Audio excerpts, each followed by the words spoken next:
Veíamos entonces la semana pasada que la magnitud de la escala que medimos es la escala de Richter, que se basa en la amplitud de la onda secundaria, que es la que causa más daño ante cualquiera de los sismos, como ver, ¿no? La magnitud de un terremoto, o perdón, de un sismo depende prácticamente, primero, de la duración de la onda primaria, es decir, de la diferencia entre la onda primaria y secundaria, primero. Segundo, de la onda secundaria. Y tercero, de la distancia entre el hipocentro y el epicentro, ¿no? Entonces, digamos que la magnitud se mide dependiendo tres puntos fundamentales de lo que es el sismo como tal. Asimismo, decimos que la magnitud mide cuantitativamente, que es un número que asignamos usualmente, y la intensidad se mide mediante la escala de Mercalli, que es una medida cualitativa, es decir, qué tanto lo sentí. Si ustedes se dieron cuenta, el pasado sábado, creo que fue, si no estoy tan mal, o viernes, no muy recuerdo, perdón, se dio un sismo como de 5 puntos y algo, ¿no? Idealmente, recién salido el sismo, el INSIBU me tiró su alerta meteorológica o de sismo diciendo que era de 5.1. Salió el sismógrafo ubicado en Costa Rica diciendo que no, que era de 4.9. Y por último se rectificó el dato de 5.0 con el sistema de sismógrafos de México. Entonces, en donde se efectuó un promedio de los tres diciendo que el sismo era de 5.0. Algo que es muy interesante que lo veamos y que analicemos es que el sismo, aunque sea de gran intensidad, perdón, de gran magnitud, pero si su profundidad es muy grande, entonces va a causar menos daños. Es decir, si el hipocentro es más profundo, menos se va a sentir y menos daños va a causar, ¿no? Porque entre más profundo encontramos más roca y la roca lo que hace es debilitar la onda sísmica y disipar la energía como tal. Entre más pequeño sea el hipocentro, la profundidad del hipocentro, pues más se va a sentir el sismo y por lo tanto más daños va a generar. Ahora bien, hablábamos que la magnitud la podemos medir directamente a partir de la amplitud de las ondas sísmicas. Pero bien, digamos, ¿qué es una onda sísmica? Pues para entender esto necesitamos saber que una onda es un sentido de propagación de energía, hablando netamente de sismos, el cual se da de forma radial desde el lugar en donde se genera. Es decir, que el hipocentro genera, o donde se genera el sismo, pues nos da ondas de tipo radial, como que si fuera radiación, ondas de radio, etcétera, etcétera, todas las ondas electromagnéticas, todas las ondas son de manera radial y se van expandiendo a la misma velocidad en cualquier sentido que se dé la onda sísmica como, o la onda en general como tal, ¿no? En este caso, las ondas sísmicas tienen una peculiaridad y es que dependiendo de dónde se generen, así va a ser la rapidez con la que se van a propagar. Por ejemplo, si un sismo se da dentro de las fallas geológicas terrestres, llamémosle continentales, si lo queremos ver así, es decir, dentro de la Tierra, pues lógicamente estas ondas sísmicas se van a propagar más lentamente que una onda sísmica generada por una placa oceánica o por una grieta oceánica, ¿sí? El agua es muy buen conductor de las ondas sísmicas y entre más lejos y menos profundas sean, más las amplifica.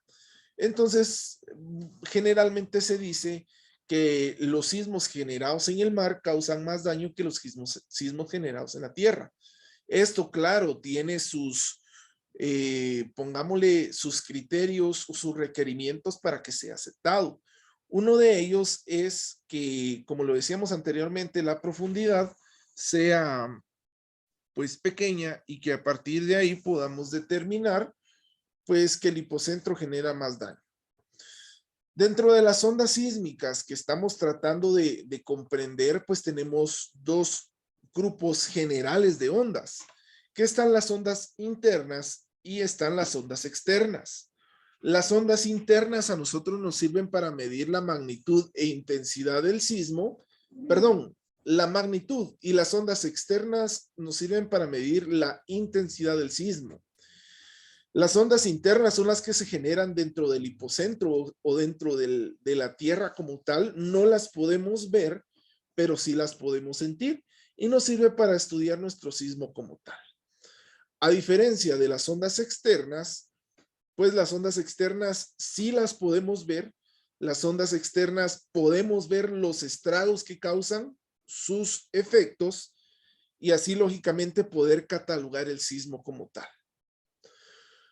Nosotros la fuerza basal, el corte basal o la fuerza sísmica, siempre la calculamos en base a las ondas internas, es decir, las ondas internas nos dan la fuerza con la que un sismo va a golpear nuestra estructura y en base a ello pues generamos nosotros cierta información que nos haga calcular la fuerza sísmica.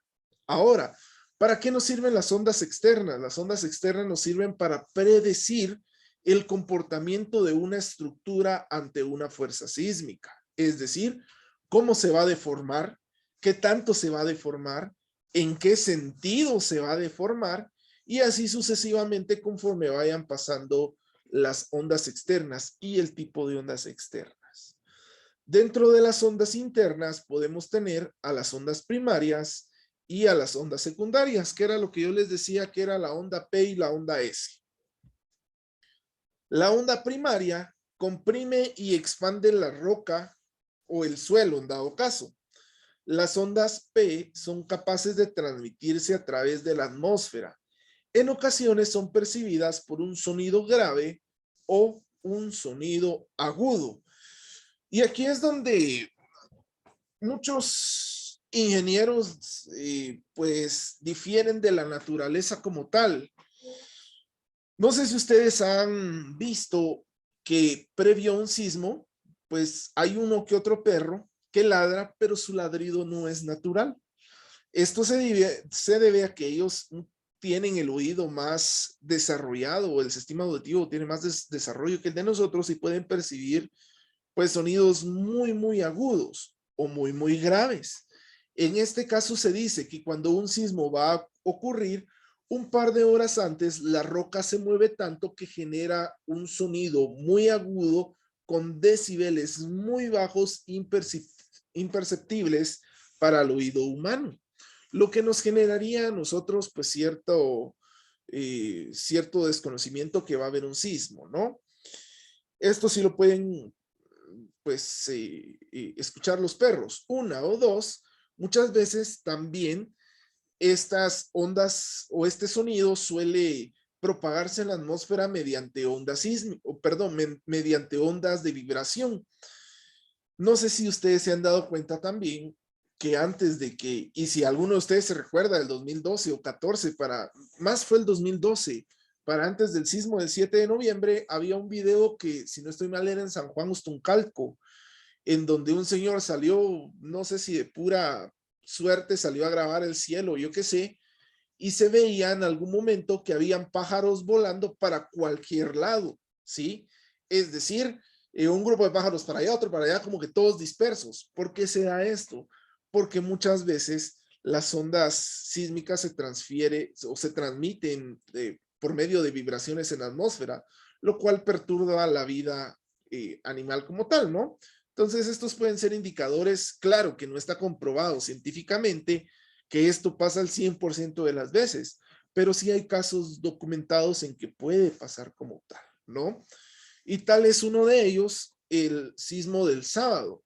Precisamente yo estaba por la colonia el sábado cerca del hospital y en eso vi un grupo de pájaros pasar de manera dispersa y la persona con la que yo estaba hablando era un doctor que me decía, mira, hoy va a temblar. Y yo le decía, no, porque estos pájaros emigran a cierta temporada y logran irse a otro rumbo un poco menos cálido o menos frío, si lo queremos ver así, o más cálido o más frío también. Entonces le decía, no, no va a llover o no va a temblar, es imposible predecir eso. Y resulta que en la noche, pues tipo 11 de la noche, si no estoy mal, hubo este sismo de 5 grados que le digo. Entonces, es difícil predecir eso, pero sí se puede. Ahora bien, también en el 2012 recuerdo yo que yo recibí una charla de vulcanología en la con los estudiantes de la Universidad de Oxford y estudiaban ellos la sismicidad en Guatemala como tal. Y decían que para el sismo del 2012 se había generado en el sismógrafo que teníamos en la Universidad en Shela, pues cierta vibración distinta a la que se había generado en los demás sismógrafos. Resulta que al analizar ese sismograma, pues se había percatado que primero había percibido la vibración en la atmósfera y posteriormente las ondas sísmicas. Entonces, a manera de conclusión, sí es posible que nosotros podamos medir las ondas P mediante vibraciones. Ahora bien, tenemos el otro tipo de ondas internas, a lo cual le vamos a llamar las ondas S. Las ondas secundarias o las ondas S viajan más lento que las ondas primarias. Por ende, llegan más tarde a la superficie. Tienen un movimiento de arriba hacia abajo y de lado a lado, que sacude a la superficie del suelo vertical y horizontalmente. Esta onda es la responsable del daño en las construcciones. Las ondas P nos dicen a nosotros, como yo les decía la semana pasada, es como una pequeña alarma que nos dice va a temblar, va a temblar, va a temblar, va a temblar, va. Pero cuando nosotros sentimos ya estamos en la onda S, porque la onda S ya genera un movimiento más brusco, ¿sí? Usualmente la onda S, perdón, la onda P, solo, como lo diría un ex profesor que yo tuve, solo como que a uno lo menea, si lo queremos ver así, es decir, se mueve como que si hubiera estado uno en una piscina, ¿verdad? Que solo lo mece. Sin embargo, las ondas S tratan de torsionar, de mover, de hacer saltar y de derribar cualquier estructura, por ende a nosotros también. Por eso son más violentas. Las ondas P se genera cuando la roca empieza a moverse entre sí, que genera una vibración muy pequeña, mediante que la onda S se genera cuando la roca de la placa tectónica está regresando a su posición inicial. Y como tiene que encontrar un punto de equilibrio estático, pues es lo que le llaman algunos la patada de las rocas, es decir, que genera un movimiento muy brusco que genera esa vibración en el suelo. En base a cuál nosotros debemos de diseñar nuestras estructuras, en base a las ondas secundarias, es decir, en base a las ondas S. De alguna manera también podemos decir que el análisis sísmico usualmente lo hacemos en la onda S, porque es la onda que trata de deformar nuestra estructura y que genera la mayor cantidad de daños en las construcciones.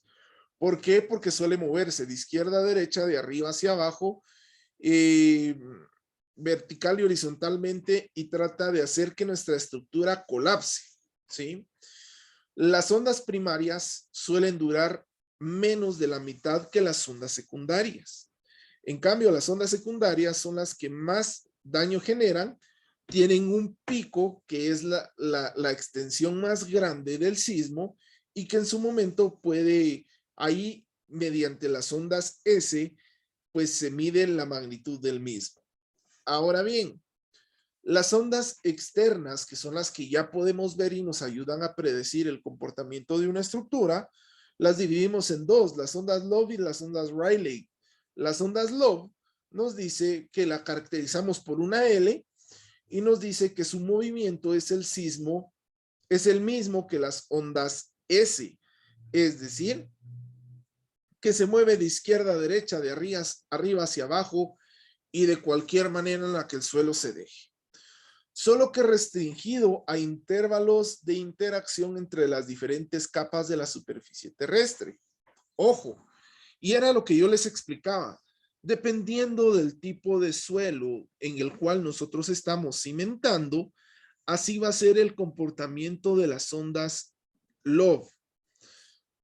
Para medir el comportamiento del suelo que vamos a utilizar para la construcción mediante una onda Love, podemos analizarlo de dos maneras. no hay sentido de cómo analizarlo mediante un estudio de laboratorio, porque si bien está normado, no tenemos aún la tecnología para poder sacar una muestra inalterada, llevarla a un laboratorio y que éste defina cómo se va a deformar, porque no es ese el sentido del estudio geotécnico. Lo podemos determinar en campo mediante una prueba, llamémosle un poco más artesanal, ¿sí? Esta prueba se va a dar debido a cómo lo vamos a determinar. Primero, conseguimos una cubeta de 5 galones y la llenamos a 3/4 de su altura de agua, ¿no? La dejamos en un lugar a la profundidad en la cual necesitamos nosotros cimentar. Luego de eso, tiramos una piedra de mediano tamaño, 1 o 2 blocks, y luego le pedimos a alguien que sea gordito, alto o que tenga buen peso, o si todos somos flacos, pues agarramos a 2 compañeros más y saltamos a la par de la cubeta.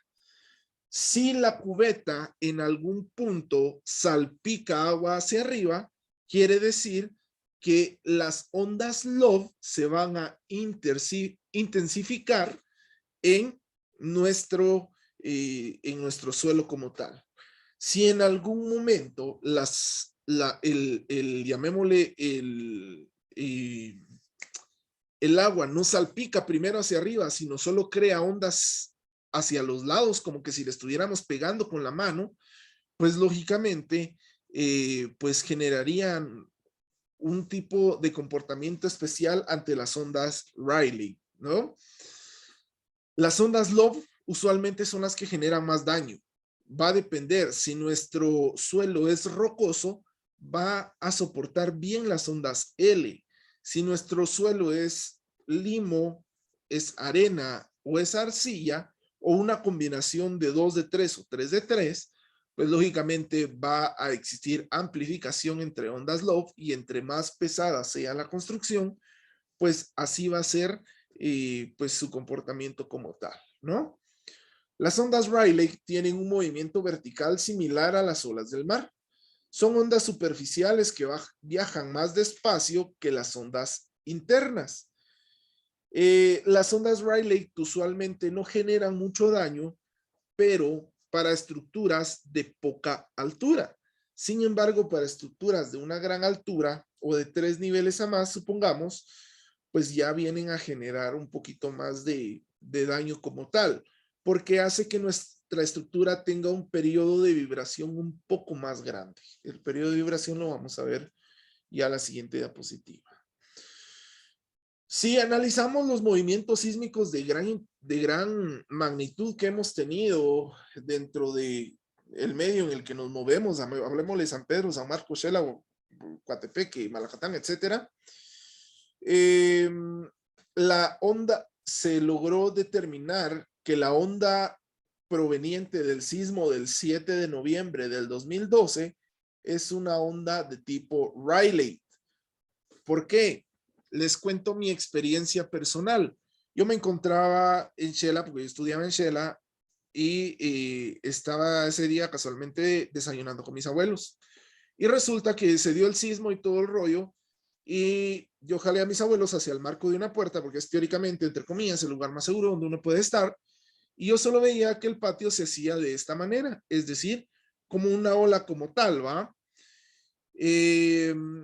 Entonces dije yo, no, esto es una onda Rayleigh, y me llevé la información hacia el profesor que a mí me daba, Concreto Armado 1, que es donde veíamos nosotros estos temas, y al analizar posteriormente, un par de añitos después, con los señores estos de la Universidad de Oxford, sí concluimos que las ondas Rayleigh fueron las que viajaron dentro del sismo del 7 de noviembre, por lo menos en Quetzaltenango.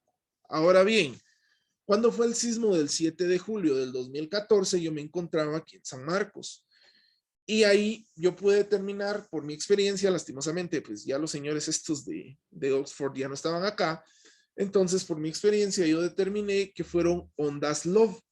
¿Por qué? Porque en algún momento podemos determinar, y yo pude ver en una construcción que estaban realizando a la par de la casa, donde yo vivía, que tenía, por ejemplo, unos tubos que estaban a punto de fundir losa, me imagino, no me recuerdo bien, y estaba el tubo totalmente salido de la losa, ¿va? ¿Qué era lo que hacía? Tratar de menearse de esta manera y trataba no de vibrar de una manera como cuando uno lo mueve de esta forma, ¿no? Sino vibraba bruscamente hacia un lado y hacia el otro y de arriba hacia atrás, es decir, de adelante hacia atrás. Es decir, tenía un movimiento descontrolado. Luego, al ver los videos, pues veía en todos los videos que todo lo que se movía de alguna manera desordenada, si lo queremos ver así, entre comillas, ¿no? Por lo que se determinó que las ondas que afectaron en ese tiempo, al 2014, fueron las ondas Love. Y si ustedes se dan cuenta, pues en algún punto en el 2014, pues se generó siempre bastante destrucción. Ahora bien, conclusión de mi experiencia entre San Marcos y Quetzaltenango. Primero, que se ha comprobado científicamente que el suelo en algunas partes de Quetzaltenango, yo vivía en la zona 3, precisamente en la zona 3, alrededor de la Rodolfo Robles, tenemos un suelo semirrocoso. ¿Qué nos dice eso? Que las ondas pues se disipan con este tipo de suelo, ¿no? Y en la zona 2 de San Pedro, que era donde vivía en el sismo del 2014, pues yo les puedo determinar que en su momento estamos sobre suelos limo arenosos, ¿sí? Es decir, un suelo más o menos entre grisáceo y café, que en algunos puntos, dependiendo del estrato que se encuentra más abajo, puede amplificar las ondas sísmicas como tal. ¿Cuál es la conclusión de esto pequeño que yo les estoy contando? Bueno, que en su momento, primero, para determinar que una construcción sea 100% resistente, necesitamos hacer un ensayo geotécnico, es decir, un estudio de suelos. Existen 3 tipos de estudios de suelos básicos, llamémosle, que nos dan granulometría y el valor soporte del suelo. Hablemos de estudios de corte directo mediante muestras no alteradas o inalteradas, un estudio de suelo de corte triaxial, que también nos arroja los mismos datos, y un estudio de penetración estándar, al cual se le llama SPT, por sus siglas en inglés, ¿no? Cualquiera de los 3 nos arrojaría datos exactos. Ahora bien, tanto el corte directo como el corte triaxial nos generan a nosotros solamente una toma de muestra y es para cimentaciones o cimentaciones superficiales poco profundas. Llamémosle de cimentaciones de 2,50 metros o 3 metros hacia arriba, o a nivel de suelo. Pongámosle 3, 2,50, 2, 1,50, por decirles así.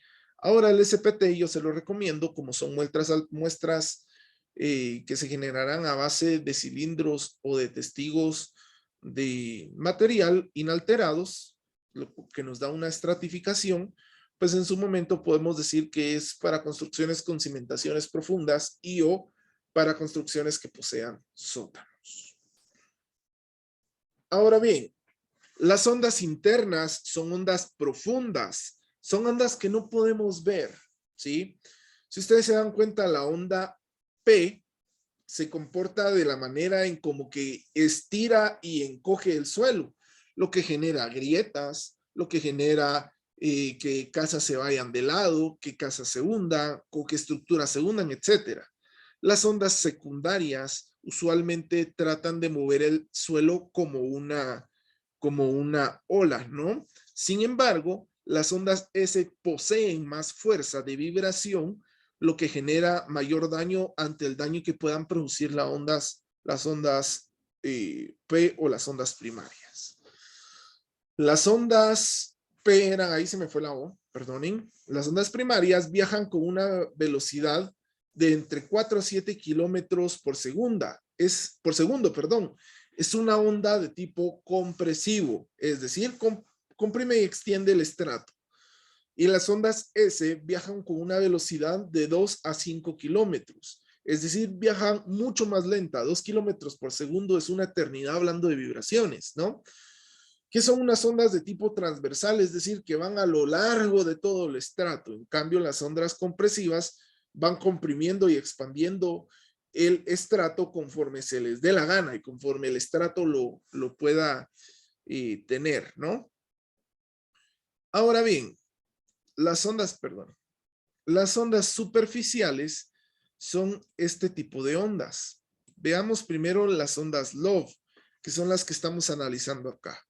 Las ondas Love son las que parten el suelo, son las que generan más daño, son las que en algún momento pues hacen que nuestras construcciones se caigan porque tienen una movida muy brusca. Tal y como pasó, por ejemplo, para el sismo del 7 de noviembre en las Hierbabuenas, allá en San Pedro, en donde pues se cayó la famosa Casa del Millón. No, eso fue para el 2014, perdón, cuando se cayó la famosa Casa del Millón, ¿no? ¿Por qué se cayó? Porque hubo una onda Love que fue muy fuerte, que en su momento hizo que el centro de gravedad se desplazara de nuestra estructura hacia otro lado, lo que generaría que esta casa se fuera para adelante, ¿no? Las ondas Love son muy dañinas para las estructuras. Usualmente se dice que una estructura tiene que tener un periodo de vibración distinto al periodo de vibración del suelo. ¿Cómo generamos eso? Mediante la sonda o mediante un diseño sismorresistente. Si en algún momento un sismo o el periodo de vibración del suelo del sismo se une al periodo de vibración de una estructura, pues muy pocas veces la estructura se puede salvar. Siempre o se cae o se raja o los elementos estructurales quedan completamente malos. Posterior a ello, pues tenemos las ondas Rayleigh, que como les decía, son ondas de tipo, llamémosle, de tipo ola, que en su momento generan cierta, pues, destrucción, pero son un poco menos destructivas que las ondas L. Las ondas Rayleigh son más fácil de verlas conforme pase un sismo y pues son menos dañinas como tal. Ahora bien, ¿para qué me sirve esto en tipología estructural? Bueno, pues esto me sirve en algún momento para escoger el tipo de estructura que vaya a utilizar y saber cuáles son las capacidades, cuáles son las limitaciones y qué es lo que debo utilizar dentro de nuestras estructuras. En algún punto, antes se solía decir que entre más rígida fuera una estructura, mejor se comportaría para los sismos. Y es por eso que vemos los edificios de 4 o 5 niveles con una serie de columnas totalmente gigantes y con losas pesadas en cada uno de sus niveles, ¿no? Ahora no, se ha predispuesto construir bajo normas aligeradas, es decir, que entre más alto sea el nivel, es mejor tener construcciones aligeradas que nos permita a nosotros de alguna manera, pues, evitar llamémosle que nuestra estructura pueda vibrar y que en su momento pueda generarse, ¿no? ¿Qué es lo que hace que una construcción sea aligerada? Bueno, por ejemplo, si a ustedes los contratan para diseñar una vivienda de 3 niveles y ustedes están seguros que la persona solo va a construir 3 niveles, pues pueden hacer algo para aligerar su construcción. Primero, utilizar losas nervuradas o nervadas. Segundo, utilizar vigueta y bovedía, que es un método aligerado, es decir, losas prefabricadas. O tercero, que las únicas losas pesadas sean las losas de entrepiso, es decir, que el techo final sea un techo de estructura metálica, de acero, por supuesto, o preferiblemente de madera. Me recuerdo que hace 4 o 5 años ayudé a un compañero de la U a hacer su tesis y fue hace 3 o 4 años por ahí. Y estudiamos los efectos en una mesa vibratoria que él construyó, por supuesto, sobre los efectos de las construcciones como tal. Hacíamos construcciones a escala y determinábamos cómo se comportaban ante los sismos, ¿no? Y determinamos que una estructura de 3 niveles con un suelo de moderada a regular capacidad de soporte, pues transmitía mejor las ondas cuando la estructura del techo final era un techo de madera o una losa aligerada y no una losa tradicional. ¿Cómo sé yo cuándo puedo utilizar una losa aligerada y una losa tradicional? Lo ideal es que si la capacidad soporte del suelo que se encuentra mediante el estudio geotécnico, pues pueda determinar que solamente puedan tener ciertos niveles de carga, primero. Y segundo, que si usted no está seguro de que la persona se quede contenta, a la cual usted está trabajando, se quede contenta ante el trabajo que está haciendo, pues utilice métodos aligerados. ¿A qué me refiero con esto? En Guatemala estamos acostumbrados a decir, bueno, yo construyo 2 niveles, dejo los hierros expuestos, si queremos ver así, el acero de las columnas, y es posible que ahora unos mis 10 años, unos 15 años, y construya otro nivel de más. Y a los otros 20 años construyo otro nivel más. Y así me voy sucesivamente conforme a lo estoy teniendo, ¿no? Para asegurarse que ustedes están haciendo un trabajo correctamente y asegurarse de que la persona no vaya a construir de más y no vaya a colocarle más peso a la estructura del que puede soportar, pues asegúrese de que esta persona o su cliente ya no vaya a seguir construyendo. ¿Cómo? Cortando hierros, colocando techos finales al cual no tenga acceso, etcétera, etcétera. Y eso reduce el chance de que una estructura colapse en un 50-60%. Ahora bien, ¿cuál es el periodo de una onda sísmica y para qué nos sirve encontrar el periodo de una onda sísmica? Pues para definir esto, el periodo es el tiempo que tarda en ir y regresar una estructura al mismo punto, es decir, en completar un ciclo. Hablemos de una estructura de esta manera. Es decir, supongamos que esto es una estructura, ¿no? Una estructura, cuando un sismo viene y en su momento trata de derribarla, pues lo que hace es tratar de llevarla de un lado hacia otro. Veámoslo de esta manera. Si esta es la estructura, trata de llevarlo de un lado hacia otro, no importando que esté a la par de ello. Entonces, ¿qué es lo que tenemos que hacer nosotros? Tratar de evitar que el periodo de vibración de nuestro suelo coincida con el periodo de vibración de nuestra estructura. Es decir, que ya sea la estructura se sacuda más o que el suelo se sacuda más. ¿Sí? ¿Por qué es importante determinar esto y qué es el periodo de vibración de una estructura? Bueno, en su momento podemos determinar que el periodo de vibración de una estructura es cuando completa un ciclo, es decir, cuando se mueve para un lado, vuelve al otro lado y regresa al centro como tal, ¿no? Una estructura ante un sismo siempre se va a deformar. Me ha tocado casos de muchas personas que han platicado conmigo, que me han contratado por mis servicios, que dicen, mire, yo quiero que mi casa no se mueva ante ningún sismo. Es imposible y es malo para la estructura. Una estructura rígida soporta menos deformación y en lugar de ser dúctil se vuelve una estructura frágil, porque ante mayor deformación, menor capacidad de resistir las cargas, como es el caso de cuando las columnas explotan o se abren o se desquebraja y se quiebra el concreto de las columnas como tal, ¿no? Una estructura flexible puede tener, dependiendo de su altura, puede tener una deformación permisible de más o menos unas 2 o 3 pulgadas, ¿sí? Es por ello la importancia de separar una construcción de otra. Por ejemplo, podemos decir que si nosotros estamos construyendo en un condominio, por ejemplo, casas de 2 o 3 niveles, las paredes colindantes nunca deben de quedar, pues lógicamente pegadas una a la otra. La norma de la CI nos dice que deberíamos de dejar una separación mínima entre una construcción a otra, el 1% de la altura de la edificación máxima. Supongamos que sean 2 niveles, cada nivel tendrá, supongamos 2,50 metros, 5 metros, el 1% serían 5 centímetros, lo equivalente a 2 pulgadas. Pero 2 pulgadas es esto, es algo muy grande. Podemos reducirlo entonces hacia el 0,5%.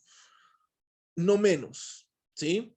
¿Por qué? Porque cuando haya una estructura, la mayor parte, o haya un sismo, la mayor parte de estructuras colapsan debido a su deformación, es decir, que empiezan como a aplaudir entre ellas, y ahí es donde el material, que es el concreto poco flexible, se pasa de un estado frágil, perdón, de un estado dúctil a un estado frágil.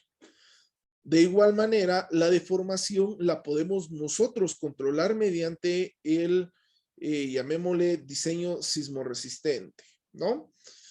El día de mañana entonces vamos a ver ejemplos sobre diseños que no son sismoresistentes, sobre diseños que sí lo son, que son diseños actuales que yo he visto en el transcurso de unos 2 o 3 años y que les he tomado fotografías, y a partir de ahí vamos a definir cómo podemos escoger nosotros que un diseño sea sismo resistente.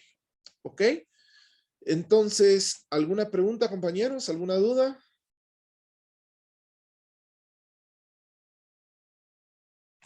Todo bien, Inge. Bien, Inge. Bueno, vamos a dejar entonces el Zoom hasta el día de hoy acá porque ya son las 9:30 y nos veremos el día de mañana. Entonces, que tengan buena noche, compañeros, y que descansen. Buenas Buenas noches. noches, Inge.